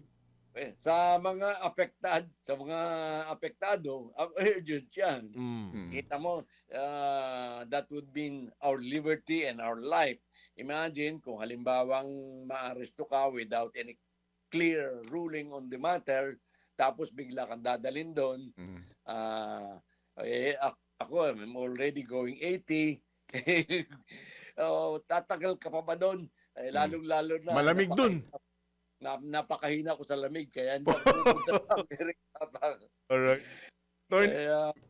Ayan, madaling sabihin niya ng mga hindi involved eh. Pero kung ikaw involved dyan, well, kung ikaw natutuwa, sadistic ka. Wala kang experience. Lalong-lalo na kung ikaw ay katulad ko na walang kinalaman, inosenteng tao. Alright. Pero hindi ako natakot dyan. I've lived my life and I feel that my life is so colorful. Tandaan nangyari sa buhay ko hanggang maging 80 ako. Pero ang panalangin ko sa may kapal, Lord, hanggang lampas pa man ng 80, gagawin mo more colorful po yung life ko. Kaya sana, I want to enjoy my life with my apos, with my tito, tahimik. Kita mo, ayaw ko nang makisali kasi I believe that this is the time ng mga kabataan. Kami, tapos na kami riyan eh. Kaya sabi mo kay Secretary De Lima, let's move on. Let's move on. Move forward, gano'n. Sabi ko nga, natutuwa ako nang ikaw ay mapalaya sapagkat you have suffered enough. But it doesn't mean that you're innocent. Kaya, ako. Attorney, maraming salamat sa pagkakataon and from time to time, maabalahin ka namin for update ha. Total, di ka naman naalis. Hindi ka naman naalis eh. Di ba? Diyan ka lang. Siguro mahihirapan na napin ka, Secretary. Alright. Alright. Hindi ako. Salamat. Thank you, sir. Good morning. Salamat Good po, luck. Attorney. Ingat po. Good Alright. luck po. Yan po mga kabalitan, kabalitaktakan. Ang nangako na hindi magtatagot, hindi aalis ng bansa, dating kalihim ng DOJ, Attorney Vitaliano Aguirre II. Pasada Balita. Ano? Madali naman daw. Malinaw. Hindi siya magtatago. Hindi aalis. Sa edad niyang 80, willing naman siyang i-spend na lang yung kanyang makulay na buhay kasama ang kanyang mga apo. Diba? Hindi kaya ng katawan niya ang malamig. Oo. Diba? Mahina daw siya. Mahina siya sa lamig. Madali lang naman siya hanapin. Andiyan lang, pwedeng tawagan. Pwede nga puntahan. Alam mo ba? Diyan lang. Saan lang? Diyan lang. Yung saan puntahan natin? Ha? Magkape man lang tayo at humingi tayo ng payong legal. Ha? Anyway, pagkakataon po ito, muli tayong tumagat ng mga pag-uulat mula sa labas ng himpilan. Plano ng DepEd na magpatupad ng trimesteria o trimestral system dapat idaan muna sa konsultasyon. Dahil mula kay Patrol 19, Cele Ortega Bueno. Mahalagang isailalim muna sa malawakang konsultasyon bago ipatupad ng DepEd ang trimestral sistema. Itiniyag ni Senate Committee on Basic Education Chairman Senator Bam Aquino. Kaya ayon kay Senator Aquino, magpapatawag siya ng public hearing tungkol sa naturang reforma para ito'y masuri at mapag-usapan. Giit ni Senator Aquino, suportado ng Committee on Basic Education ang mga panukalat reforma na tutugon sa learning gap at tutulong sa mga guro na kasalukuyan ay overloaded sa non-teaching task. Pero bagamat kinikilala daw niya ang pangailangan para sa malawakang reforma, iginiit ni Aquino na mahalagang matiyak na hindi ito gagawin ng padalos-dalos at dapat dumaan ang mga ito sa tamang konsultasyon. Ito sa Patrol 19, Cele Ortega Bueno para sa Impila Metodong Lakas DWIC. Nagbabalita ng tama, naglilingkod ng tama. Pasada Balita. Tala Bureau of Immigration, inaresto ang isang Mongolian national dahil sa umano'y paniniktik sa Zambales. Detalye naman mula kay Patrol 5, nagbabalik si Aya Yupango. Inaresto ng mga tauhan ng Bureau of Immigration ang isang Mongolian national sa Zambales dahil sa umano'y espionage sa activities o paniniktik. Kinilala ang suspect na si Bulbatar Bold Erdene, 30 years old, na dinikip na dinakip sa isang aviation academy sa Barangay Lipay, Dinggin, Iba, Zambales.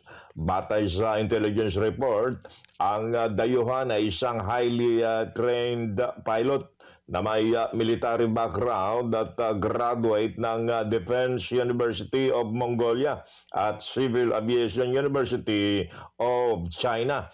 May lisensya rin umano ito bilang jet fighter pilot mula sa People's Liberation Army Air Force Aviation University at may karanasan bilang sundalo sa fighter aircraft operations. Naging dahilan ng alarma ang kanyang presensya sa Zambales dahil malapit ito sa West Philippine Sea, partikular sa Bajo de Masinloc o Scarborough Shoal. Lumalim ang investigasyon matapos umanong magsagawa ito ng unauthorized reconnaissance sa Sulu flight exercises kung saan nakunan siya ng aerial photos ng Iba Airport at Palawig River area.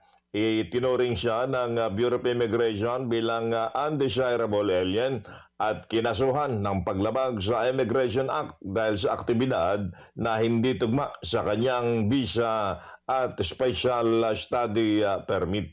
It is battle number 5. Ayaw pa ako para sa may todo ng lakas. DWIC. Nababalita ng tama, naglilingkod ng tama.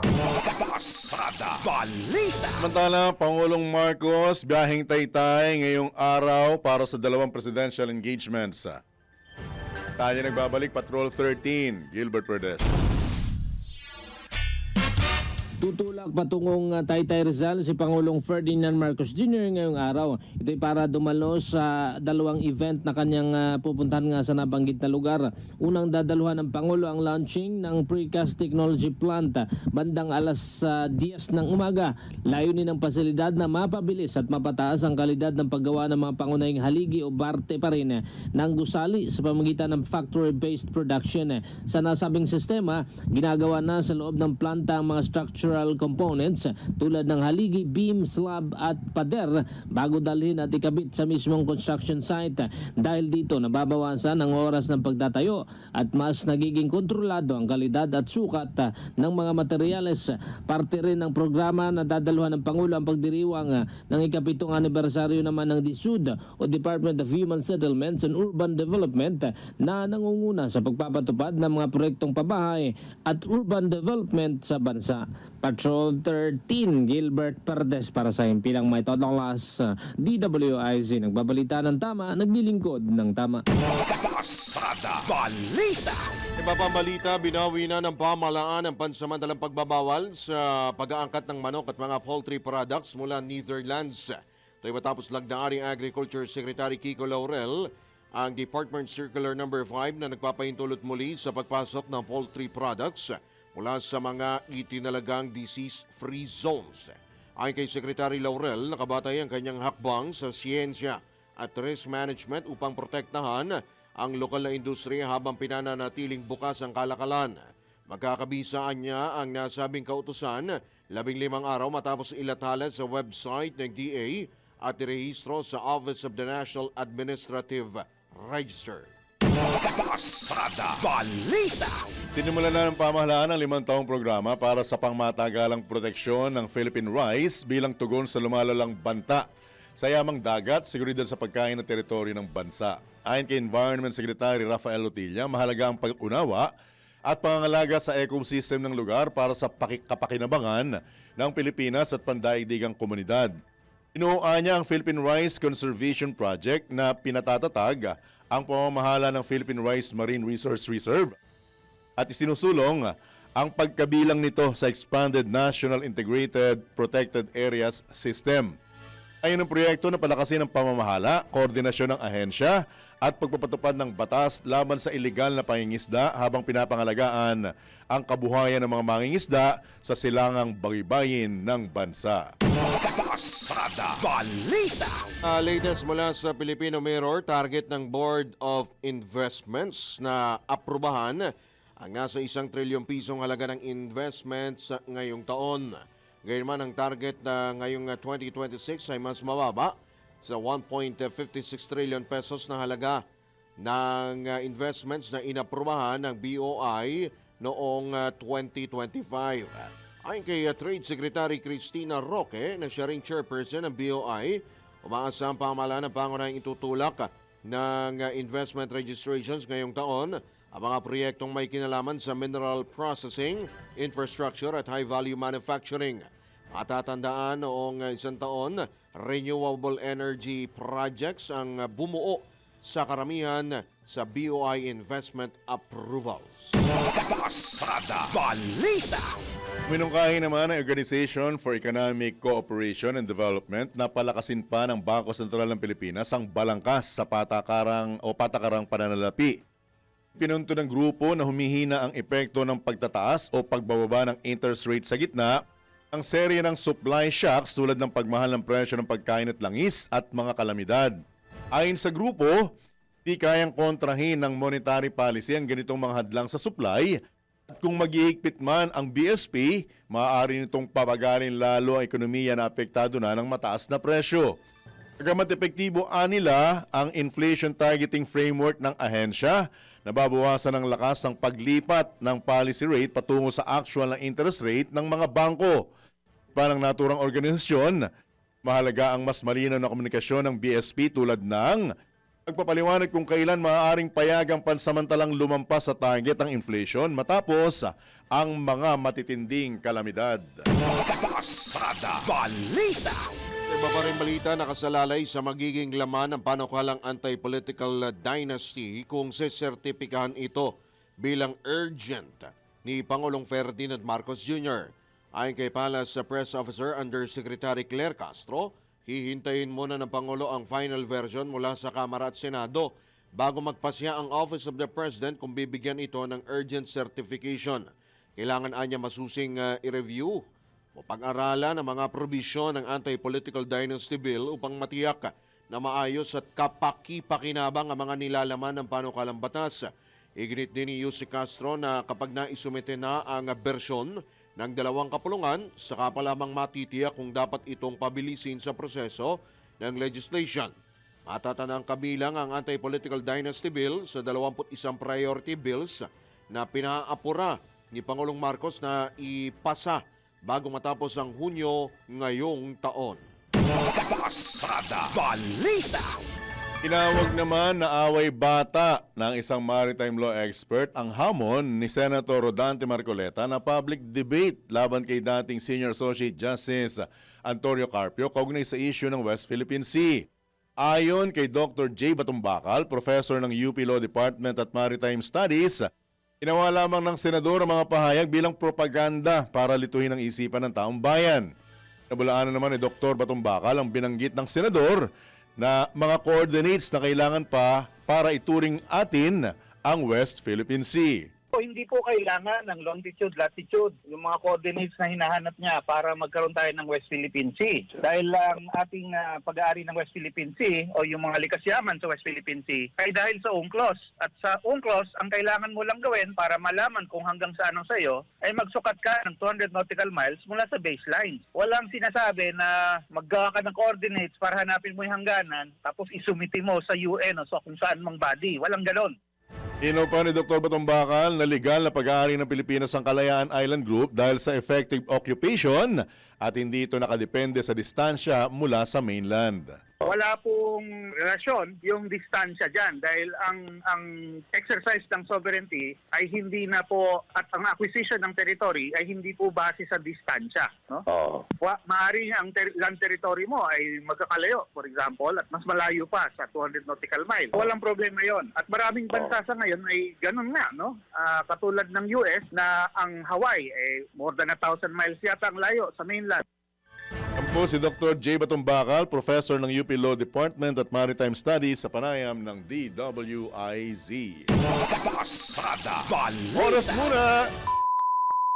26 na minuto na po makalipas ang ikapito ng morning. Sa pagkakataon pong ito, mga kabalitaan, baliktaktakan, ayan, nabulol ako kasi gwapo yung makakausap natin. Lunes, nabulol ako. Kasi mala artista kasi itong makakausap natin. Mala Jojo Aliharang dating. Naalala ko na! Mala Jojo Aliharang dating. Sumasayaw din. Sumasayaw din.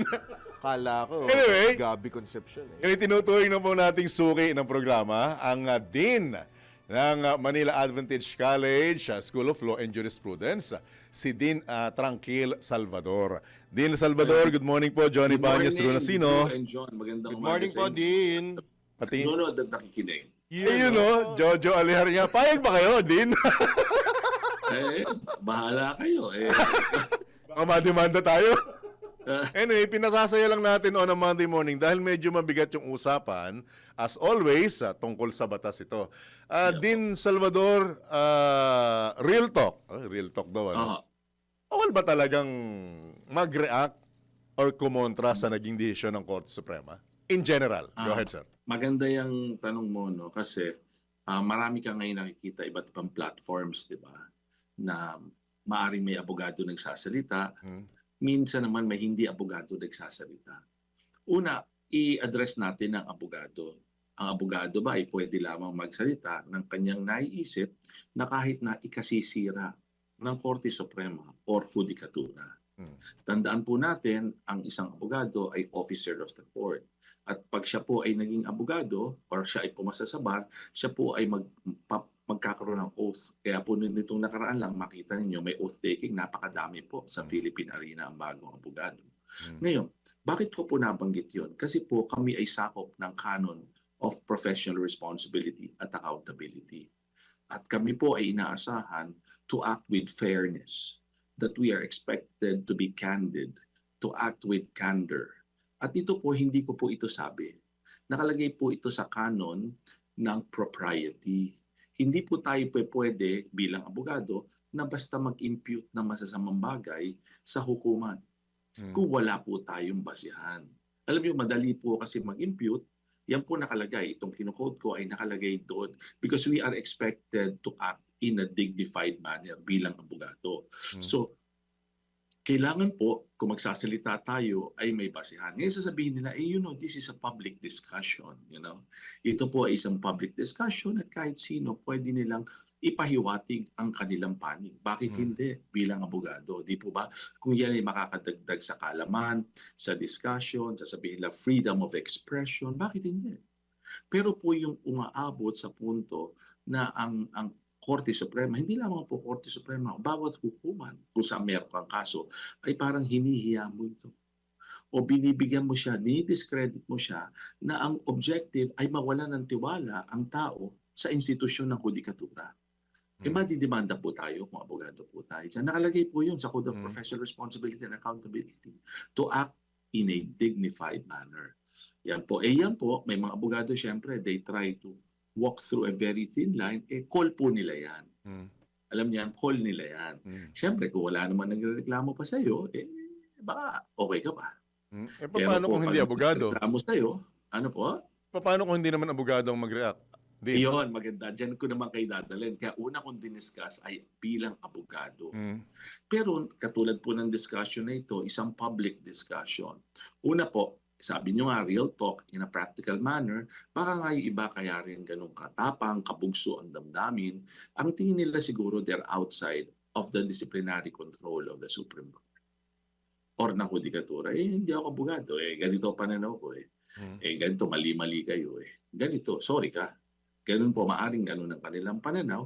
Subalit po, hindi nangangahulugan na nasa labas ka ng disciplinary control ng Korte Suprema. Bakit? Pwede ka po i-hold in contempt. Nasa Rule 71 po yan. Nakikita ko nga po na napaka-patient ng Korte Suprema sa panahong ito. But again, I leave that to their sound discretion. Pero po, siyempre, hindi pwede ang Korte Suprema ganito po, i-require kang magpaliwanag. Pwede ka nun. I-require kang magpaliwanag ng Korte Suprema. Bakit mo ito ginagawa? Bakit ganito ang mga sinasabi mo sa Judikatura? Pwede ka. Meron na po mga kolumnista nung araw, mga malalaking pangalan, na pinagpaliwanag ng Korte Suprema. Sa ngayon, wala pa. Nung araw, ewan ko kung naaalala nyo, hindi na ako magbabanggit ng pangalan, malalaking mga pangalan na kung ano, wala pong tigil, hindi tinatantanan sa periodiko, sa dyaryo. Pinagpaliwanag ng Korte Suprema po yan. Ngayon, pwede rin po yung katulad yan kung merong mag-complain sa iyo. Ayan. Kasi nga po, nakikita nila na parang nag-exceed ka na nung boundary na yan. So sila po ay ididemanda ka. Ang tawag po dyan, maaring indirect contempt ang isasampang kaso sa iyo dahil po sa mga actuations po na hindi na sa tingin nila sang-ayon sa nararapat na paggalang sa hukuman. Ganun po. Yun naman pong batikusin, magsalita, hindi po masama yun. Kaya lang po, siyempre, in a society na tayo ay nakalagay nga rin po sa Code of Professional Responsibility ng abogado to act with civility. Ayan po. To act with civility, yung mag-discuss po, hindi masama. Yung magbigay ng opinion, hindi masama. Dahil ginagalang naman po yan. Ang masama po, gumagawa po tayo ng mga pananalita na maaring ma-erode natin ang tiwala sa institusyon. Yun po. O ano pong reaction nyo dito sa sinasabi po ni Senate President Tito Soto na publicity stunt yung inihaing reklamo laban po sa kanya dahil sasabi niya itong petisyong indirect contempt na isinampa laban sa kanya kasi po yung puna niya doon sa desisyon ng Korte Suprema sa Articles of Impeachment ni laban kay VP Sara Duterte. Iniiwan po natin yan dahil alam mo yung personal na pananaw ay pananaw niya yan. Maaari pong nai-refer na yan sa abogado niya o sa kanyang legal team at ayoko pong bigyan ng analysis ang isang complaint na hindi ko po nabasa. Na yung sinasabing publicity stunt, hindi ko kasi makikita ang laman or sustansya dito. Kung pagbabatayan ko lamang po yung mga news account na ganitong kanyang sinasabi, at the end of the day, ang Supreme Court po ang magsasabi niya. Siyempre po, naasahan ko na ganito magiging posisyon ng kanyang legal team. Sasabihin niya, there is separation of powers. Kami ay nandito sa Kongreso. Kayo ay nandito sa Judikatura. Hindi nangangahulugan na kayo'y balat sibuyas pagdating dyan. So, marami po tayong makikitang discussion dahil nga nandun na sa Korte Suprema ito. Pero ang maaring susunod na mangyari yan ay pasagutin po siya. Kasi po bang may complaint, ikay pasasagutin. Ngayon, haharapin po yan. Kasi at the end of the day, lahat po tayo accountable. Lahat po tayo. Yan po yung medyo mabigat sa mga nangyayari. Speaking nung pinanindigan po ng Korte Suprema yung kanilang desisyon na unconstitutional, yung impeachment complaint laban kay VP Sara, may mga nagre-react na overreach. Yun ang sinasabi nila, Din. Can you comment on this, Din? Nagkaroon nga ba talaga? Ang sinasabi ko lagi, bigyan natin pagkakataon ang desisyon, basahin po natin. 50 pages po ang desisyon, ilan pong concurrent opinion, may mga concurrent opinion na hindi mo mababa sa 25 pages ang bawat pahina. Bakit ko po sinabi doon? Kasi po siyempre, iba po ang opinion natin kapag nabasa natin ang original. Medyo mahaba po, kailangan mong tingnan mabuti, pero po I don't want to sound as parang nag-apologize for an institution because the institution is an institution. They know what they're doing. Pero po pag meron po kasi akong narinig, kunyari na naulinigan na discussion or pagtatalo, lalo na po desisyon, ang ginagawa ko po, tingnan ko yung desisyon. Maari po magkamali tayo, maari hindi tayo magkasundo sa appreciation, pero po, yun ang desisyon. Maari hindi tayo natutuwa sa outcome nito, yun po ang desisyon. So, kaya nga sinasabi ko po, mas maganda na makita natin. Totoo nga po ba na ganun? Kasi po kung maibabahagi ko po sa inyo, doon sa desisyong iyon, ay from pages 17 to 21, substantially quoted ang rules of impeachment ng House of Representatives. Patapos po doon, pinaliwanag rin ng Korte Suprema yung proseso ayon dun sa rules of impeachment nila.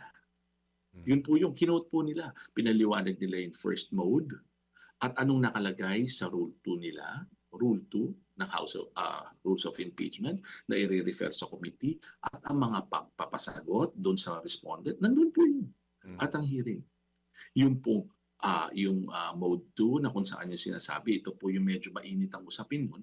Pag nakuha ang boto ng 1/3 ng House, ay automatiko, yung complaint pong iyon ay i-consider ng Articles of Impeachment at i-forward sa Senado and trial will proceed forthwith. Yung discussion po nila doon ay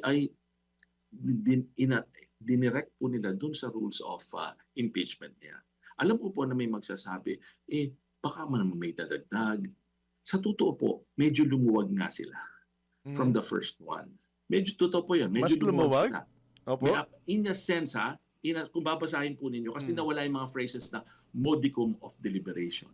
Na-modify. Okay? Modicum of the... Nawala po yun. Nawala po yun. Kasi kung mas sugid ninyong babasahin yung unang desisyon sa mas pangalawa, medyo guidance na lang ito. Makikita niyo po doon, makikita po ninyo doon na sabi nila, doon sa Rule 2, hayaan niyo pong paliwanag ko sa inyo, sa Rule 2, Section 2, kung di po ako nagkakamali, sabi, bawat complaint ay dapat dumaan sa Committee on Justice. Hindi ko po ito sabi po ito sa House Rules na inakalagay sa desisyon. Sabi doon, i-refer sa Committee on Justice at ang i-refer, yung may complaint na congressman, yung may complaint ng isang tao at sinuporta ng congressman, endorso, at pangatlo, yung 1/3. Ngayon sasabihin ninyo, hindi ba dapat yung forthwith diretso na? Pinaliwanag po ng Supreme Court. Sabi nila, we defer to the House. Nire-respeto namin ang kanilang pananaw dito, suba for as long as napapaloob ito sa Konstitusyon. So sinabi ng Supreme Court na maaaring pwede itong gawin, i-refer doon kung para tingnan kung may verification, tama ang verification, kung tama ang endorsement, at po yung mga iba pang bagay para po bago ito, yung complaint, ma-forward sa Senado. Yun po sinabi doon. Ngayon, ipalagay ko po mas maganda rin na paliwanag natin, dahil tinanong nyo na nga ako, yung sinasabi kasi nilang verification, pagpapahirap naman yan . Ano po ba ang verification?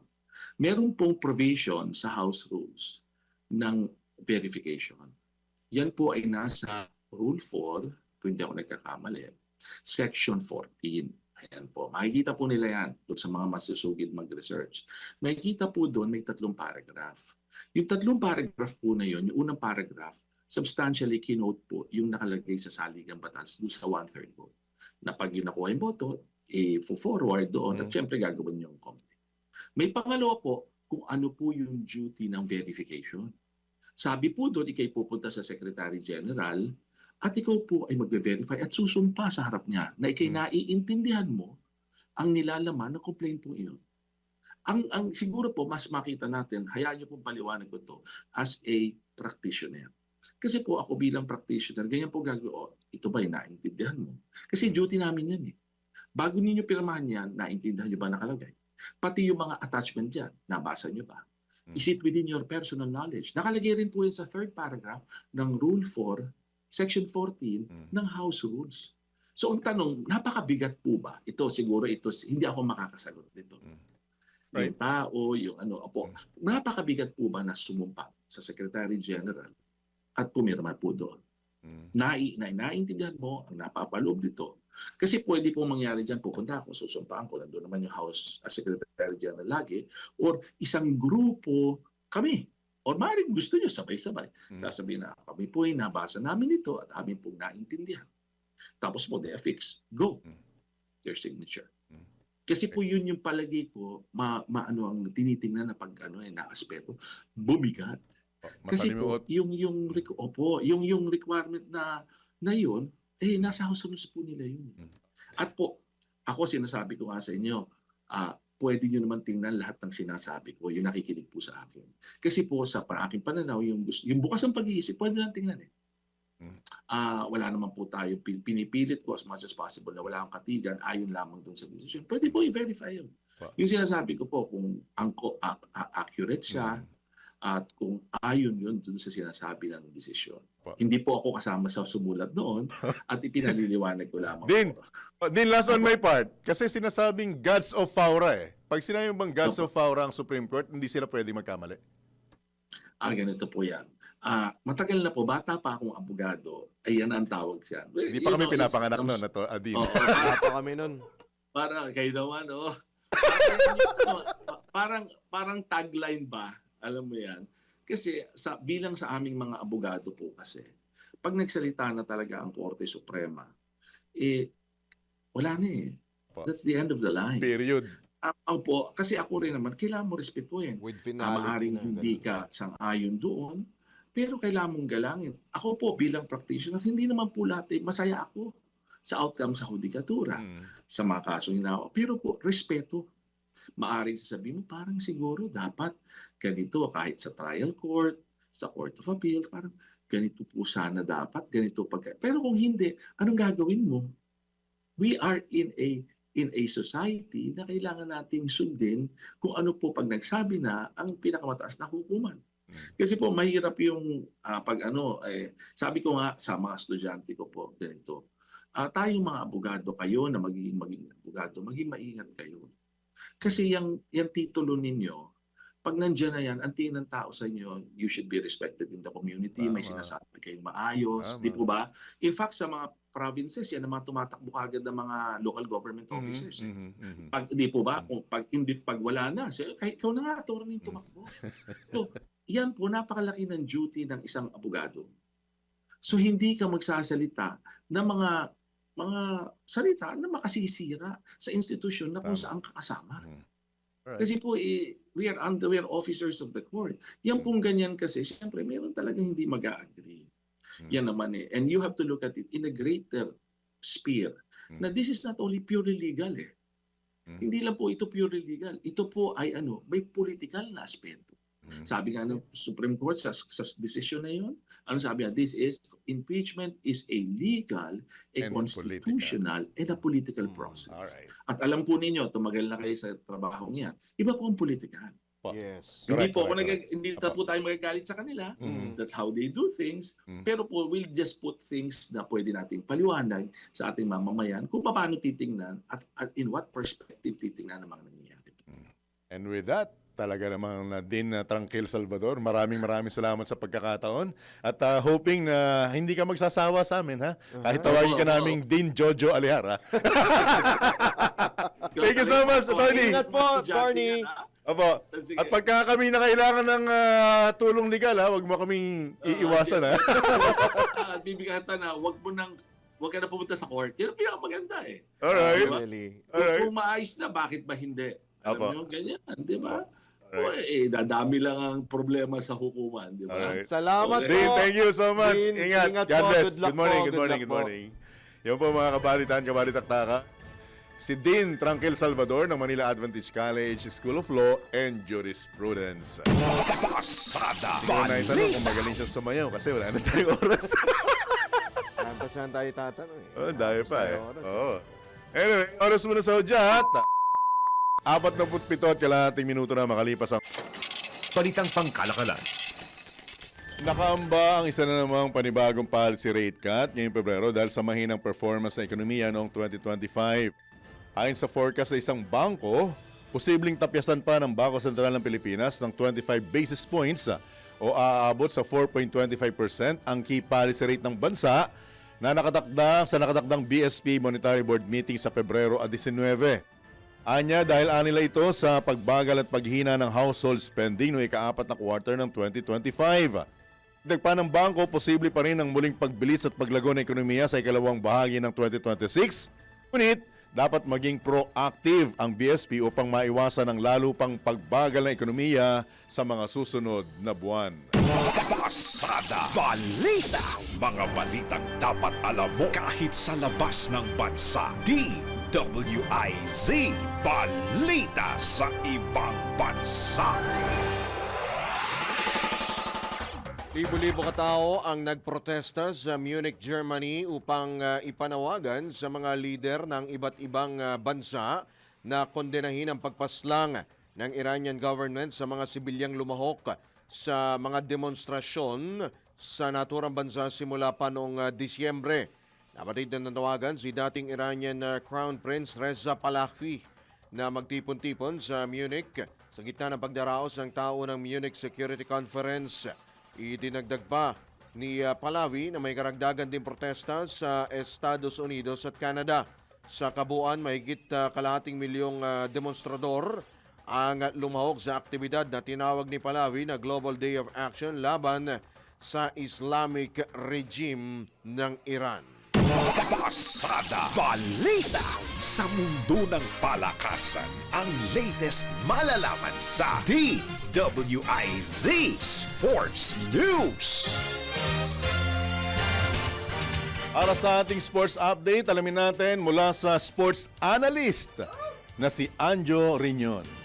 Magandang umaga Kuya John at Kuyang Drew. Narito na po ang balitang pampalakasan sa Pasada Balita. Patuloy ang ginaganap na All-Star Weekend ng National Basketball Association o NBA sa Intuit Dome sa Los Angeles sa Estados Unidos. Tampok sa main event ng 2026 NBA All-Star Weekend ang harapan ng mga Amerikano at banyagang star players ng liga na kasalukuyang nagaganap ngayong umaga oras sa Pilipinas. Bago nito, nagharapan din ang mga rising stars ng liga sa isang serye ng mga laro sa naturang event. Samantala, nauna nang nadepensahan ni Damian Lillard ng Portland Trail Blazers ang kanyang ikatlong All-Star 3-Point Championship, habang si Kesha Johnson naman ng Miami Heat ang nagwagi sa All-Star Slam Dunk Competition.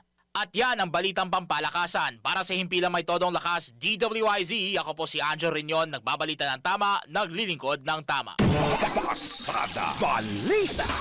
Balitang pangkalusugan. Hili ka ba sa Chinese food? Naman, lahat ng food basta libre. Syempre naman.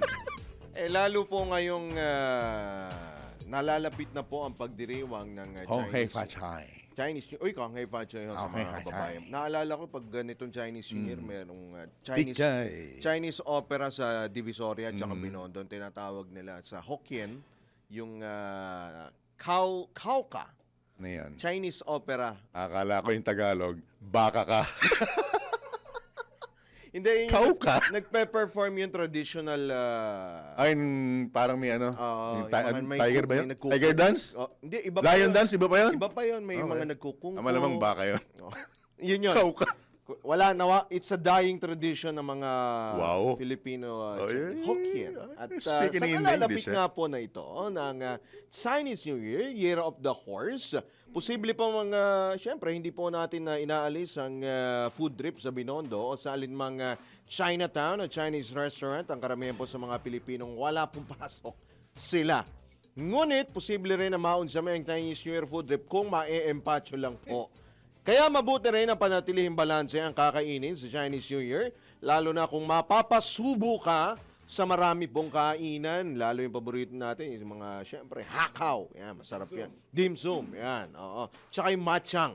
Maaaring subukan ang pagkain ng gulay upang mabalanse ang mga karne, manok o isda na karaniwang inihahain sa mga handaan o kainan. Pwede rin subukan ang mga vegetarian o low-calorie Chinese recipes tulad ng Buddha's Delight na isa pong plant-based dish. Ano man ang maisipang food trip sa Chinese New Year, lagi pong tandaan na bukod sa swerte at pagkabusog, malaga ang nutrisyon at tamang dami ng pagkain para maiwasan po ang Honghei Pacho! maiwasan Pacho. ang Honghei Pacho.